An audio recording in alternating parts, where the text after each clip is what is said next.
One more time for your host, everyone. Please round of applause to your host and all the volunteers to make DGR very successful this year. Please, a much more thundering round of applause. Lalo na sa mga sumusuporta every year. And also sa mga first-time riders to join DGR. Please, round of applause. Sino mga first-time? Maraming first-timers.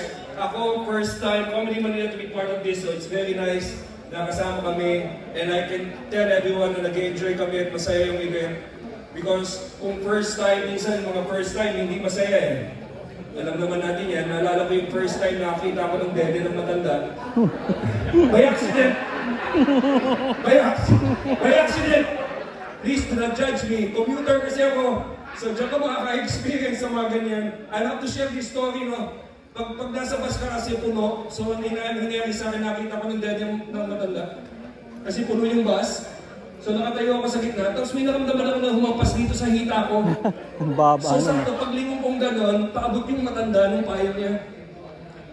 Ang problema, pag first time mo makakita ng dede ng matanda, kahit anong bilis mo lumingon palayo, lilingon ka ulit pabalik.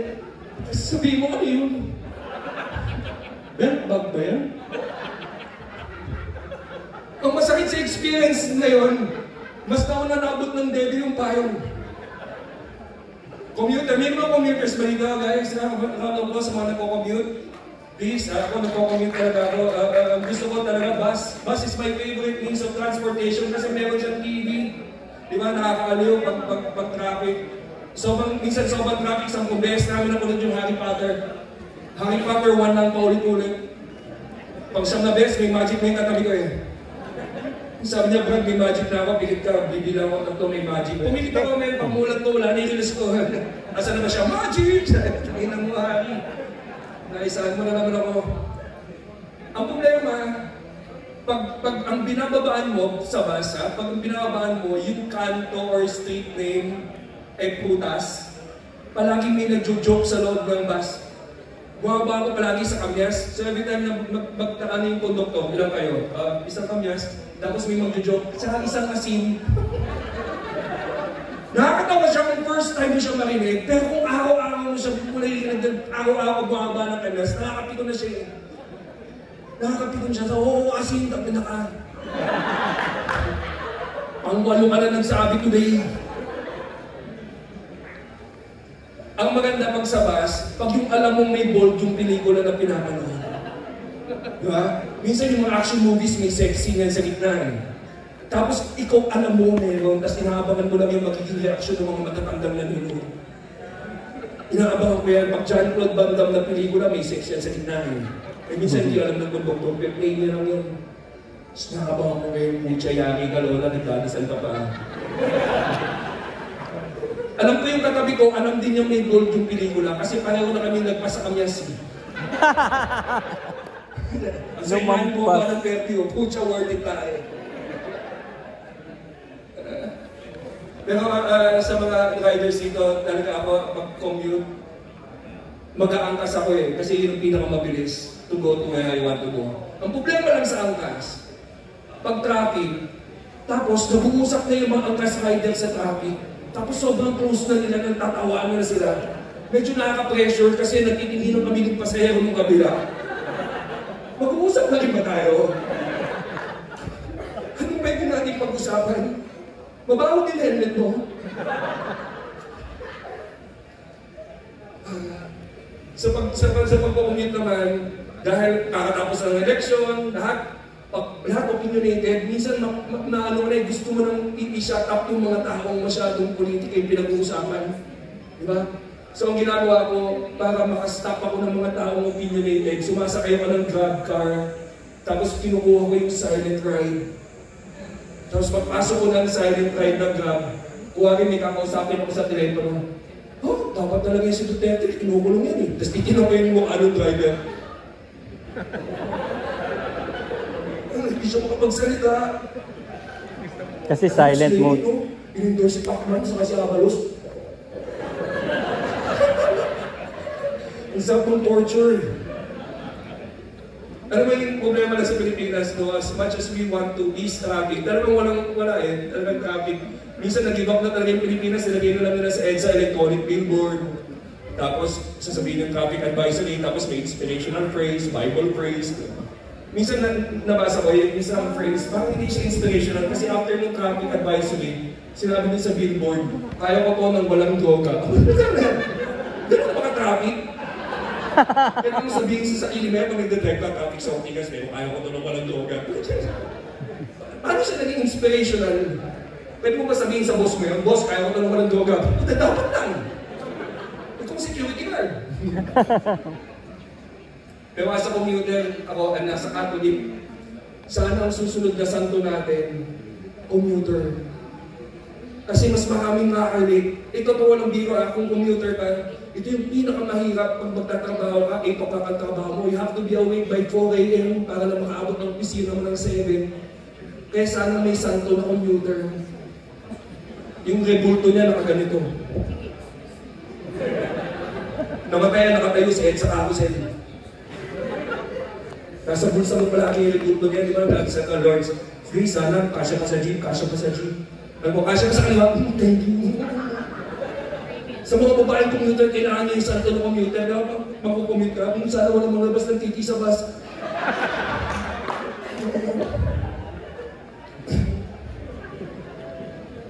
Writer ako sa Going Bulilit, kung napansin niyo sa mga jokes ko. Alam mo sa Going Bulilit, for 2012 hanggang 2019 nagsusulat ako, kids show siya, pinapatawag kami ng MTRCB for the jokes that we write. Pag pinatawag ka sa MTRCB, nasa harap mo, isang panel ng abogado. Tapos babasahin nila yung joke mo word for word. Tapos bawal tumawa. Alam mo, nakakatawa yung joke kasi may isang abogado, pinipigilan niya yung tawa niya. Ano yung sabi sa amin ng MTRCB? Pinatawag namin kayo dito mga writers para sabihin sa inyo na bawal magtawanan ng mga panot. Dahil ang panot ay disability. So, wow! First time ko ma-open. Na-skin box ko eh. Disability ha? Sabi ko, how unfair for you to call this a disability? Unang-una, wala kaming 20% discount. May mga panot ba dito na may discount? Kailan kami nakauna ng tira sa drugstore dahil panot kami. Nangyari na ba yan? Sumingit ka, sorry, panot pare, pasensya na. Kailangan ko ba magpakita ng ID? Disability. So, nagpaupo na ba kayo ng panot sa MRT? Nangyari na ba sa MRT? Nakaupo ka, binigyan yung upuan mo sa panot. Ah, kuya, yung panot. O, yung nakabackpack. Kuya, halika. Dito ka na sa upo ako. Kawawa ka naman. Kabigay ng buntis. Ang sakit lang kasi, kung nasa category yung panot ng disabled, kami yung mga disabled na hindi sineselebrate yung accomplishment and achievement sa buhay. Walang sineselebrate na panot. Yung unang bulag na nakapasa ng bar exam, may media, interview, TV, newspaper, nasaan yung unang panot? Dapat after ng unang bulag, interview yung unang panot. Diba? Pag tapos interview natin yung unang bulag na nakapasa, Ma'am, akayin mo na bulag eh. Pero as someone na napapanot, I have to make fun of this. Para to make myself, a little bit comfortable, masaya. So ano iniisip ko na lang, kaya ako napapanot, yung buko, inuuna na ni Lord sa langit. Hindi nung iniisip ko, everyday, na ang buko nag-aantay sa langit. Every night, pag natutulog ako, may mga buwabang, yan, kinukuha yung bangs ko. Kapag namatay ako, yung unang sasalubong sa akin, mga sir, welcome to heaven, bangs mo. 85 years lang inantay niya yan. Yun din yung motivation ko para maging mabuting tao. Kailangan ko punta sa langit.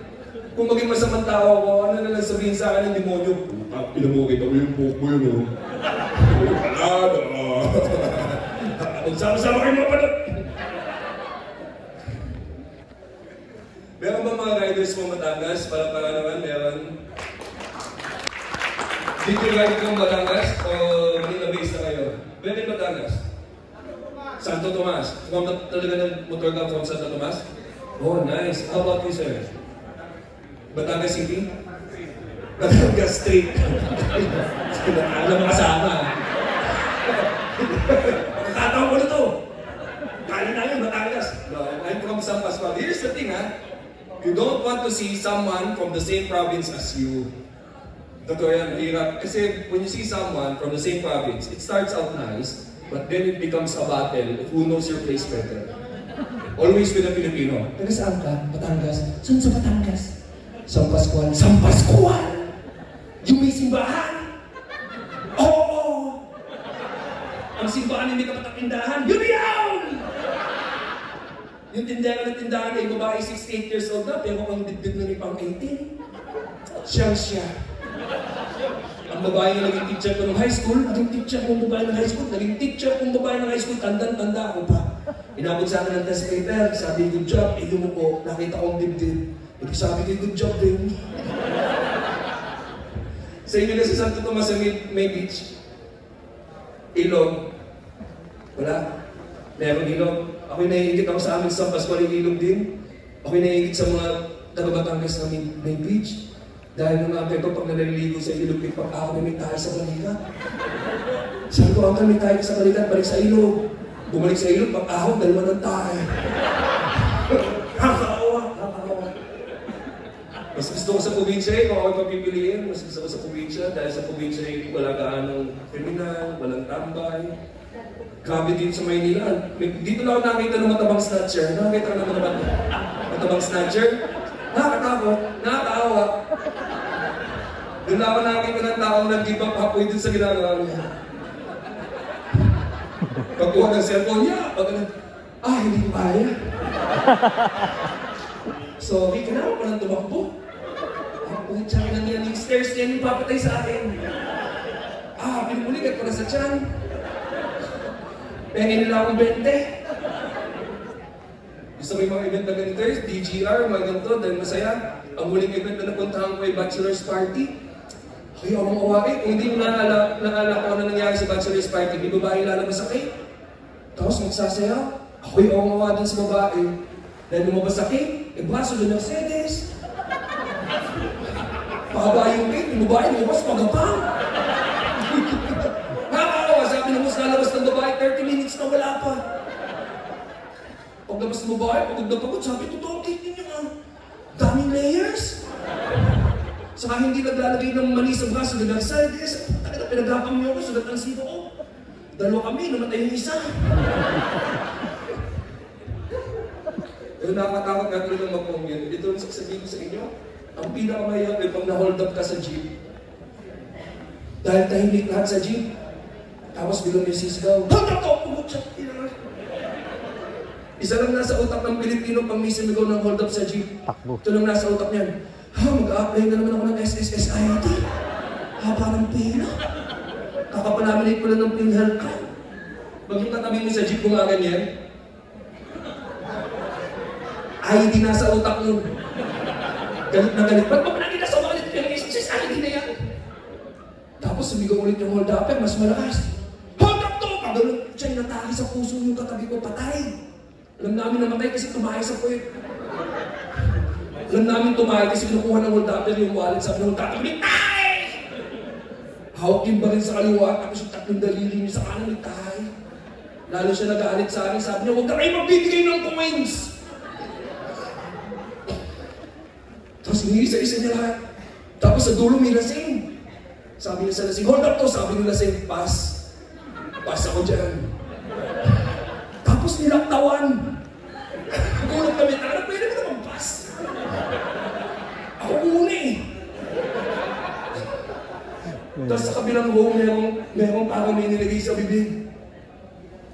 Nakita ng hold up, ano nilagay mo sa bibig mo? Labas mo yan. Sana po siya, babalin mo sa mukha, labas mo yan. Papahit ito sa'yo. Siya ka na. Yung mata ng lalaki ko itong hinihinan sa kloro sa amin. Intensa, palapit na palapit yung kamay. Sumisigaw na kami, labas mo lang, tangin na kadili yan. Nung malapit na po siya, pag malapit, binuka niya pag ganun po tayo sa society. That's why I said, thank you guys so much. We have one more. Now, so mga nag-register, nandun ako sa group that it's a staple ng coupon because Wala akong motor. That's the only contribution I can give DGR is to be part of the booth. But this next comedian is a fellow rider, is a comedian. You know him as one of the hosts of the Pool Pals, and also one of the cast of Batang Quiapo. DGR, please make some noise for Nono!